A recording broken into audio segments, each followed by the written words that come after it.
Right. And we're live. Welcome, folks, to another episode of Let's Talk Common Sense with me, Mike Omni.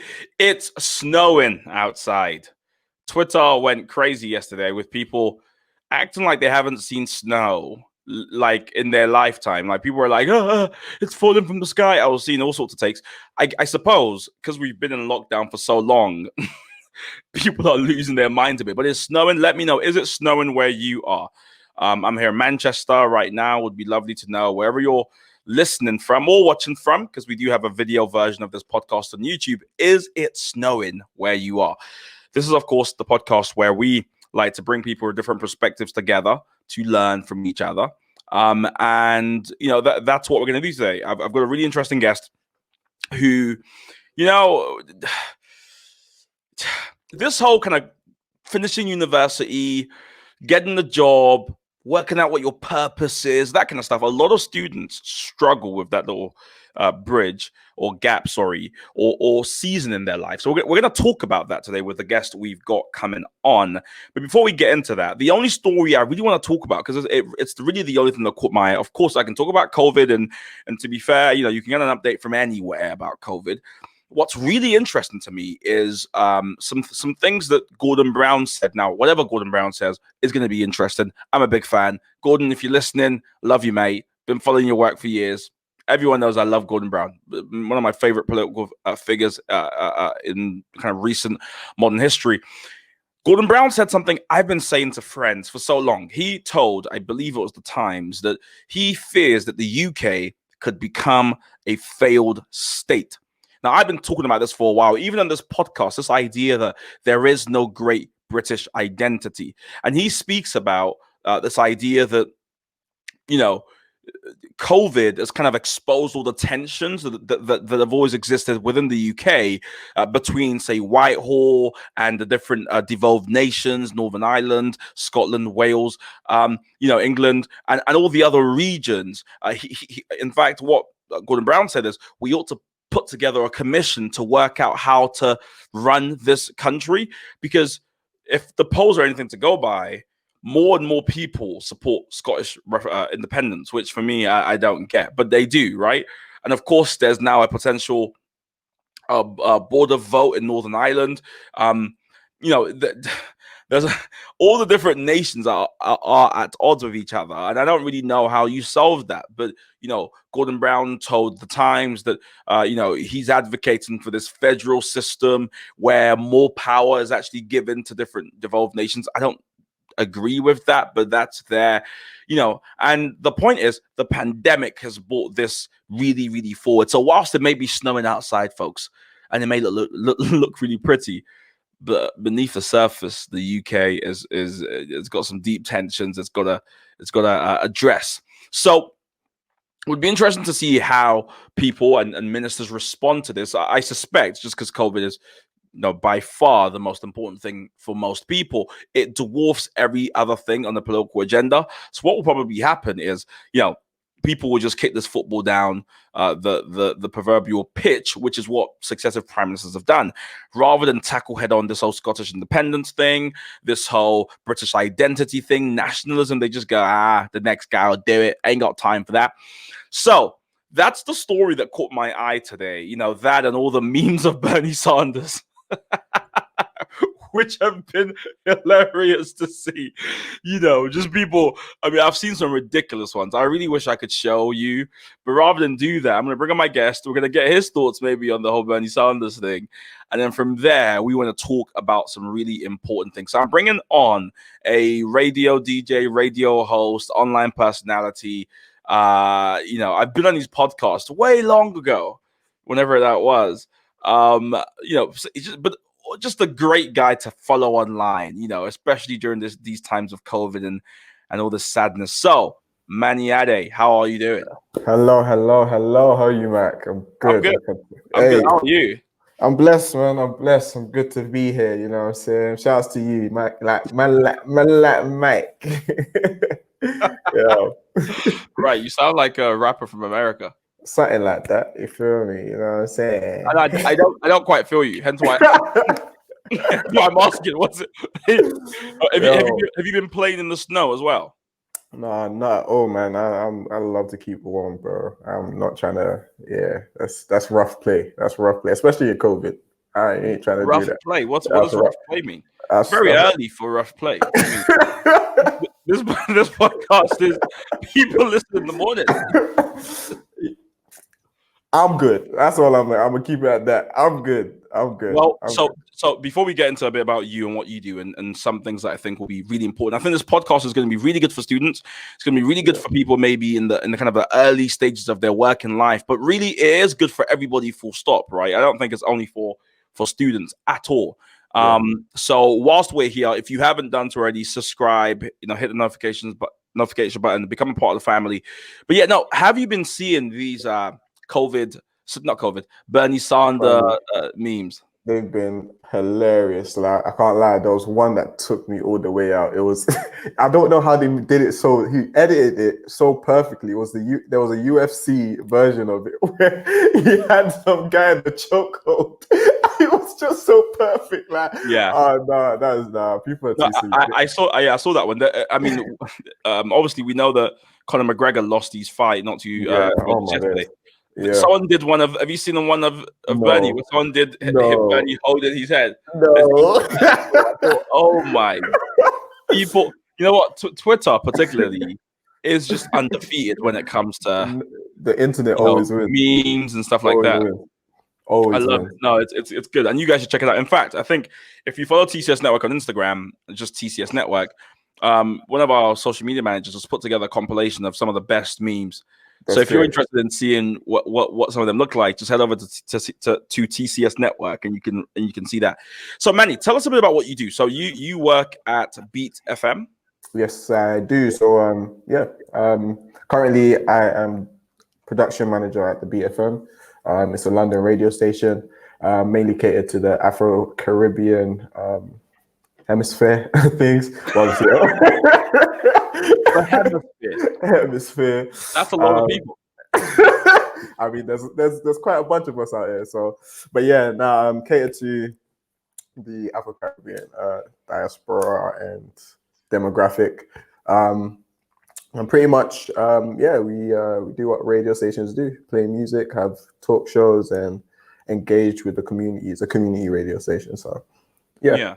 That's amazing. That's really good. I've always wondered though, like, do you think radio is like coming back, or I mean, what's your thoughts on audio and just audio? Because obviously everyone's about Clubhouse, and I can't lie, I had my reservations when I first joined. I was like, give me a break. Recently, we heard that Clubhouse has received investment now valued over or investment at the valuation of $1 billion. A part of me thinks all that is just kind of like, when you're in tech, you have to often grandstand, and you put that out, people go, wow. I mean, do you think it's here to stay? This kind of audio experience, audio only, is it here to stay?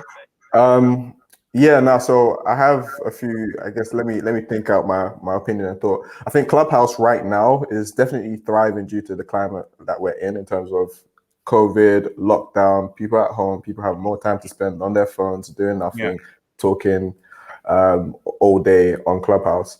In terms of when we get back to quote unquote normality, I don't know how that transition would be made, because there's been like other apps in the past. For example, we've had things like House Party, where when COVID, because House Party has been in existence for a while. I remember when it first came up, it was something for the moment, for the minute, and then it kind of fizzled out. But then it came back during like March last year, when COVID hit and the lockdown first happened. And again, it only lasted for probably max a month or less.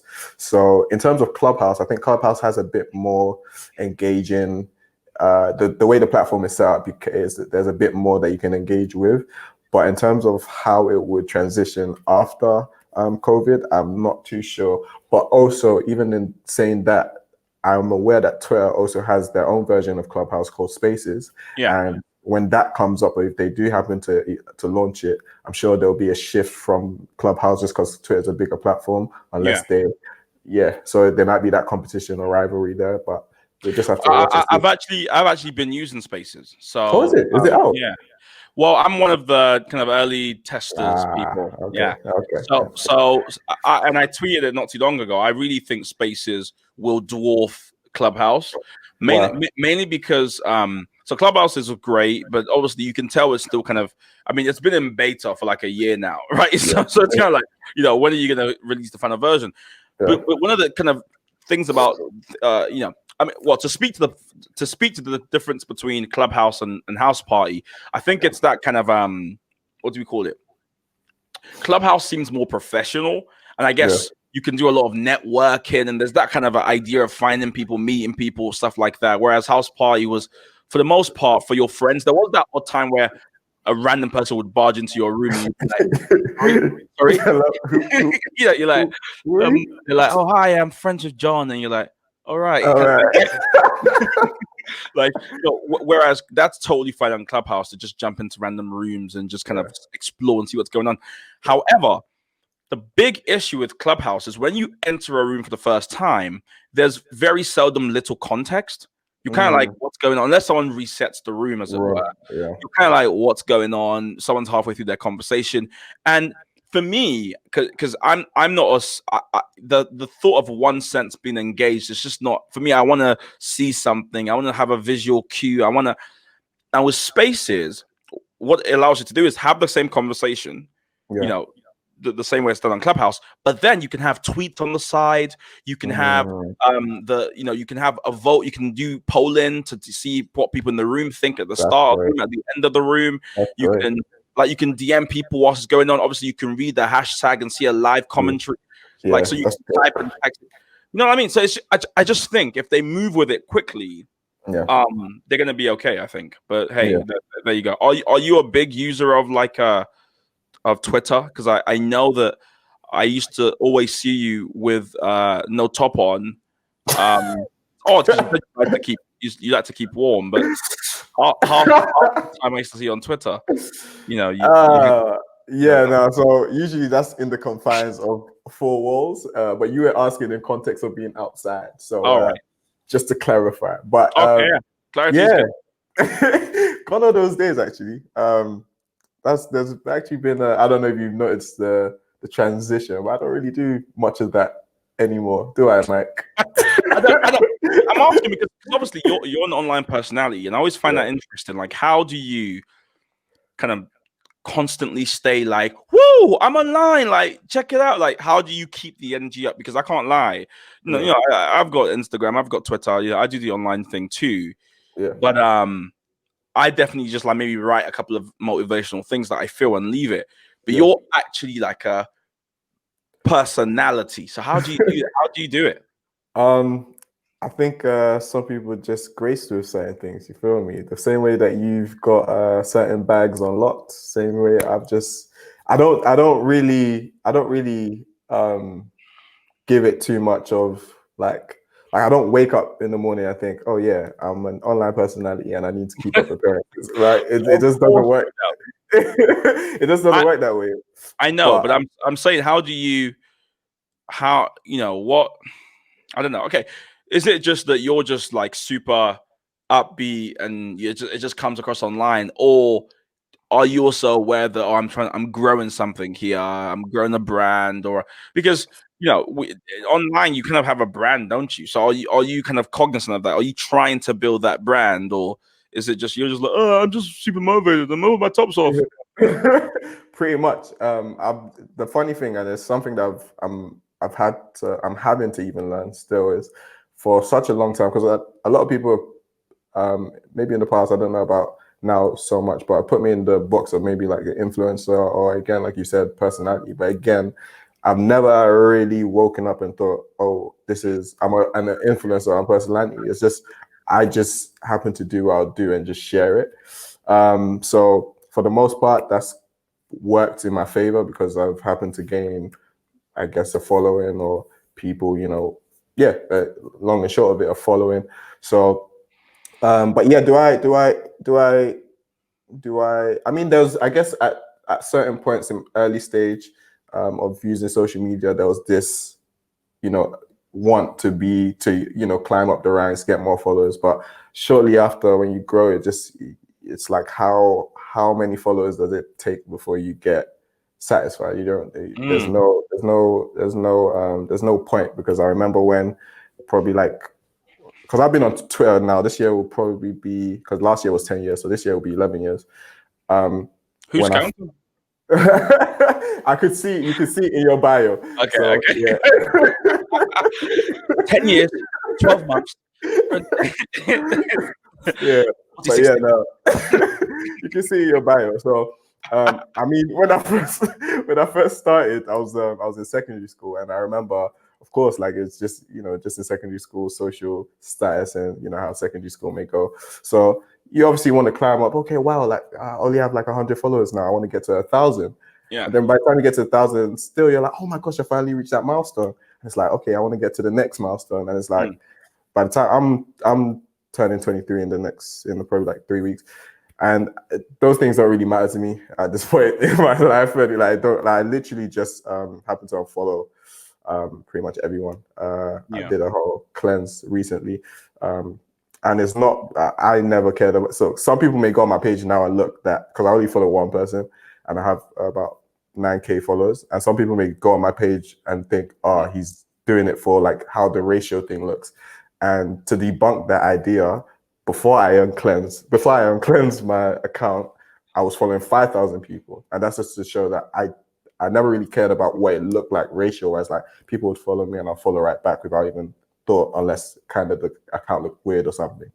I've actually looked at your Twitter. You're following two people. Oh, so Twitter keeps refresh. Like it's meant to be one, but sometimes it brings up the odd person that I might have not, and then I'll just unfollow, and then it'll bring it back to one. Yeah. Right. And who's the one person you follow then? So it's Jesus. Jesus. Yeah. So the pun behind it is, my name currently is #follow-Jesus. But yeah, okay, that's the pun. Let me take a look at Jesus that you follow. Yeah. So this is the carpenter. Sorry. I'm sorry. I actually have to share the screen just so. We don't normally do this, folks, but I actually have to do this. So let's do it. Forgive me, because so this is who you follow. Yes, quite primarily. Yeah. Yeah. I think you should follow him too. Okay. So let's see who he follows. Pope. Pope Francis. Wow. Wow. Hold on. So you follow Jesus. Who follows the Pope? Are you a Catholic? No. No, I'm not. No, I'm not. I'm a Protestant. So I just couldn't maybe I need to look for a black Jesus. Maybe that would fit. Black. All right. I don't want to start that conversation. You know what? It's really interesting though.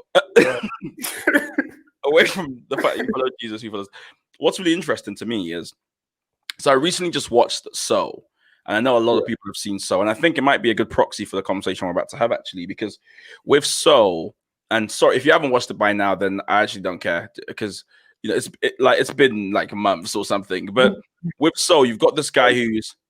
Have you seen it? I said spoilers. Yeah, spoiler alert, trigger alert. There's a spoiler coming. Yeah, there's with So, you've got this person who is trying to get somewhere, and he's hung a lot of his happiness, fulfillment, joy on a future version of himself and some future attainment. Now, in So, it's the fact that he's a piano player or jazz player, more appropriately, and he wants to kind of make it big time, as it were. So between the time that he's not kind of making it big time, he's just sad, he's angry, he's anxious, he's just trying to get to the next level. And the show, or the film rather, kind of makes the point that it sounds so simple, but it does it skillfully, as Disney kind of Pixar's studios often does, is that your joy or your happiness cannot be tied to some future version of yourself. You really have to tie it to the now, because if you do that, the actual thing you're looking for, it's that old thing. We all know it intuitively, but we forget. When I was young, I wanted a PS2 so badly. As in, I don't think I've ever wanted anything more than I wanted a PS2 when I was in year 3 or 4, whenever it came out. And the anxiety and the tension before I got it was palpable. Then when I got it, it was like, oh, this is it. that's it. Yeah. Then I was like, the PS3, and I think a lot of people, even older people listening to this, will be able to resonate with, oh, I just need that promotion. I just need to earn about 3K more. I just need to save 10K. And you're always just, I want that. And then you get it. And it's just kind of like, oh, is that what it is? So you're talking about contentment, which is kind of, I guess, is what it's talking. It's a powerful thing, brother. Yeah, no. And that's where I'm at in life right now. Like, I'm kind of past a lot of just surface level things. I mean, I've never really been to.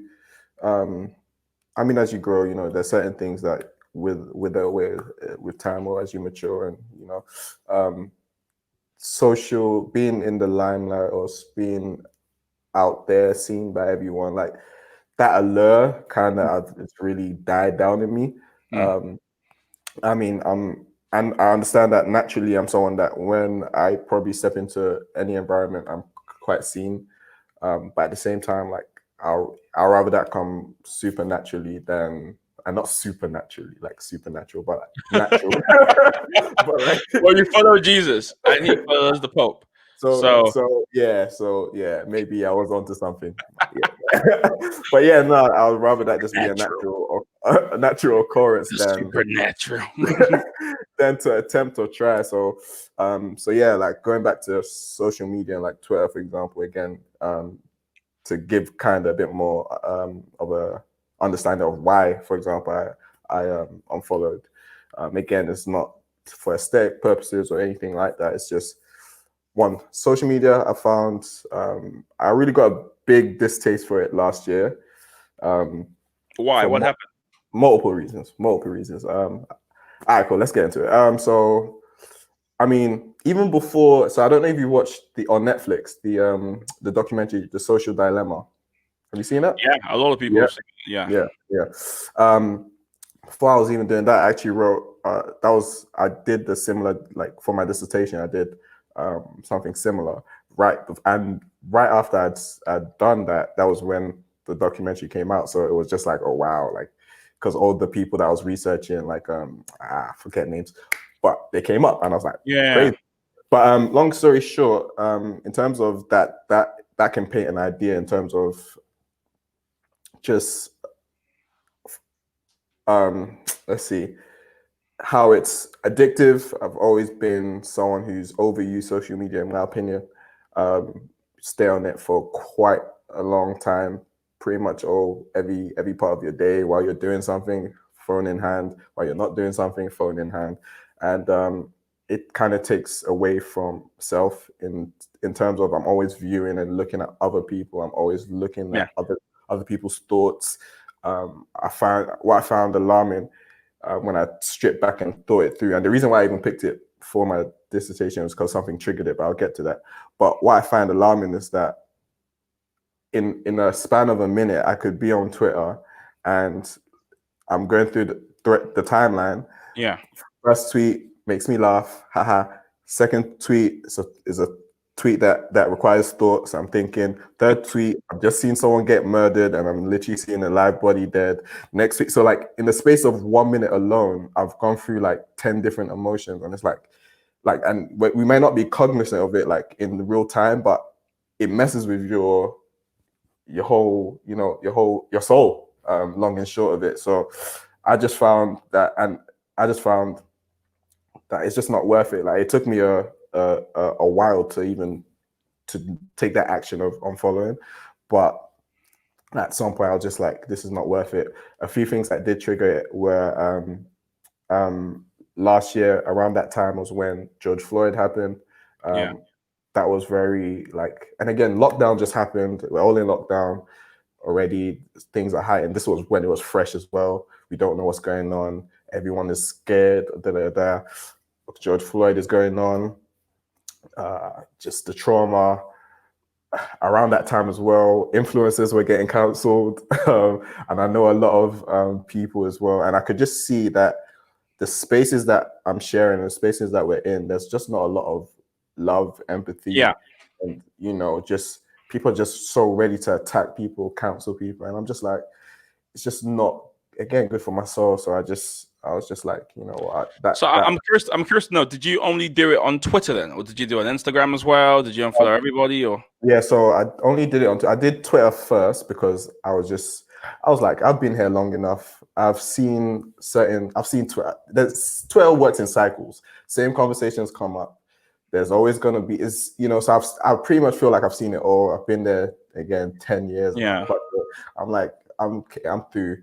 And again, I was also fighting my own demons in that time, in the sense of, again, I'm graduating uni at, like I'm finishing off uni at this time. I'm still trying to figure things out in my own life, and it's like, I'm just like, you know what, it's just a bit too much. And even as I've transitioned out of uni, I'm still, again, trying to find my feet, trying to figure out who I am in this space at this time, and just constantly looking through other people's thoughts, how they're feeling, how, like, it's just a lot. And no, I totally get you. I think you know, everything you're saying, I'm kind of in my head, I'm nodding furiously, because one of the big issues of, I guess, our generation is, you know, it's not new that when you are kind of a teenager, or you're kind of finishing university, you're in that kind of transitory phase of your life. There's a lot of anxiety, right? There's a lot of anxiety. You don't feel like you fit in. You don't feel like you fit in your body. You don't like the way you look. You don't like the way you sound. A lot of young people, especially teenagers or people who are going through that kind of transitory phase, feel that, and that's okay. Issue is, in our generation, as you've said, you add to it social media, which kind of compounds all those issues, and what it creates is a world where our primary way of assessing our worth, our value, is external. It's you're so focused on how I am perceived, and how you're perceived determines who you think you are, what you're trying to achieve in the world. You know, I know people who graduate from uni, and their biggest worry is, my friends need to know, like, I got a good job, and if they're all bankers, I need to be a banker too, right? And that's a problem. And I don't want to be one of those people that blame social media for everything, but I think that is where one way social media has really made life hard, but for young people.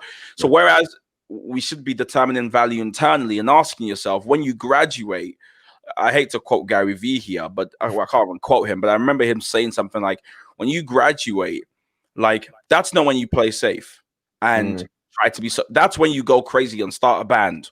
That's when you go crazy and try and start that business, and just do, because you haven't got the baggage of, like, life. You haven't been knocked about yet. That like, this is when you're meant to do that.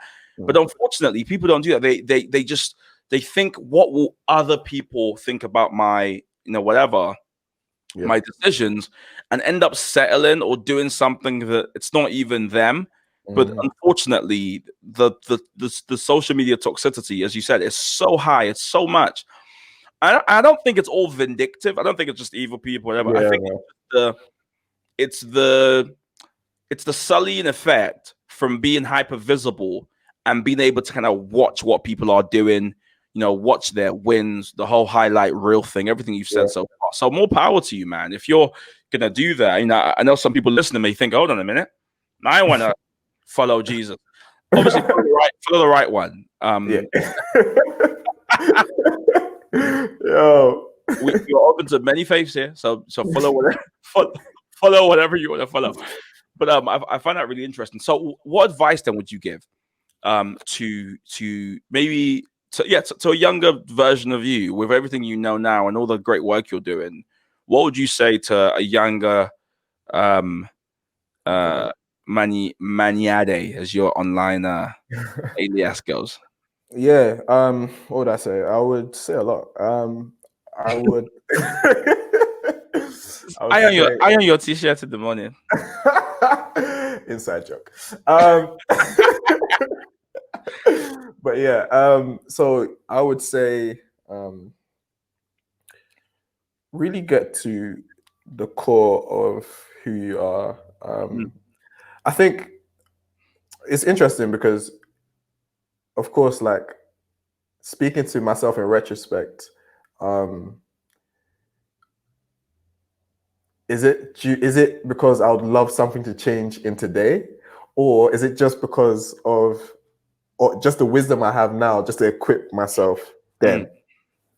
But I'll tackle it either way. I think just whatever you do, just put your all. I think that would be one of the biggest lessons, like genuinely on a heart level. Because one thing I find I've struggled with is, yeah, I mean, have certain desires. For example, a big desire of mine is excellence, right? Like this whole idea of excellence. And sometimes I find that I desire it so much, but sometimes I don't find my actions aligning. So probably doing my best to figure that out as soon as possible, or like being super proactive and intentional about tallying my life with that ideal, that quality or characteristic. So yeah, just putting your all into everything that you do. Become someone who plans to some level or degree, because I've been one to be super impulsive in the past. It's something I'm learning or unlearning. Super impulsive. So yeah, I'll say, yeah, just really get to know yourself. Buckle down.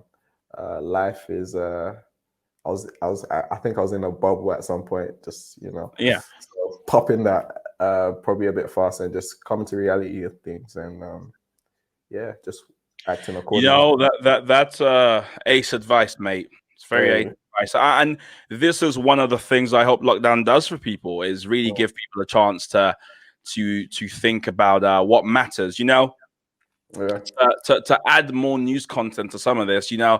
I was reading an article not too long ago. Again, I'm trying to work out where it was. I think it was the Times. As you can see, I've been reading the Times quite a bit. And in the Times, they were laying out the best case scenario for lockdown, or for COVID-19, as it were, and the worst case scenario and the best case scenario for both, for the lockdown. And I'm trying to see if I can find it, because I've actually lost it, which is a shame. But oh, there we are. We got it. So it's quite interesting, actually.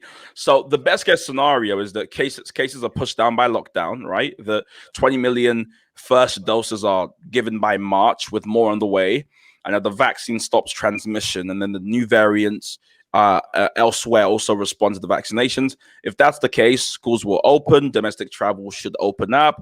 We should see a return of travel corridors, but for the most part, travel will open back up. And that's around kind of May is where, or March thereabouts, is where things might change. Medium case, of course, is that cases decline, but not as fast as we want, and that vaccinations of over 50s is done by May, and then that transmission begins slowing down again. If that's the case, then we're looking at something like what does it say here? Well, around June, July, that we may start seeing things getting a bit better and lockdown being eased. That probably sounds like a horror movie to some people. Like, no way. But that's that. And the worst case is obviously that we have really chronic supply problems with the vaccinations, and vaccinating the vulnerable people goes all the way into summer. And if that's the case, that's bad news. But also, imagine if the variants became resistant to the vaccine. Well, that means we're going to be here for a while, and going into the winter, where we would be facing a pandemic within another pandemic, wouldn't we?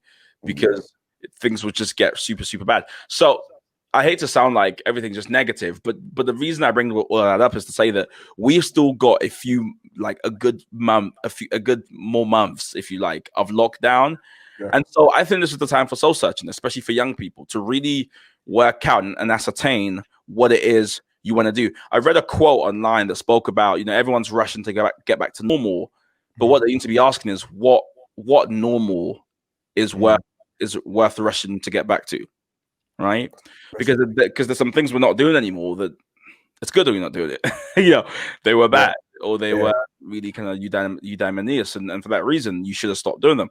And there are some things that maybe we do want to get back to. Like I miss, we are separated by tech. I miss seeing people live. So that's there too. Anyways, listen. I just want to thank people for listening to this podcast and for being a part of this growing family. Folks, it was a short one. I hope this helped and this was kind of motivational, inspirational. We just decided to kind of lift up your moods a bit and not just give you, here's what the news says. So, Manny, thank you so much for taking part in this, for being a part of this conversation. You're just super. Thank you for having me. No, come on. It's you're all right. You're all right. And if you want to be a part of Common Sense, go to join.tcsnetwork.co.uk.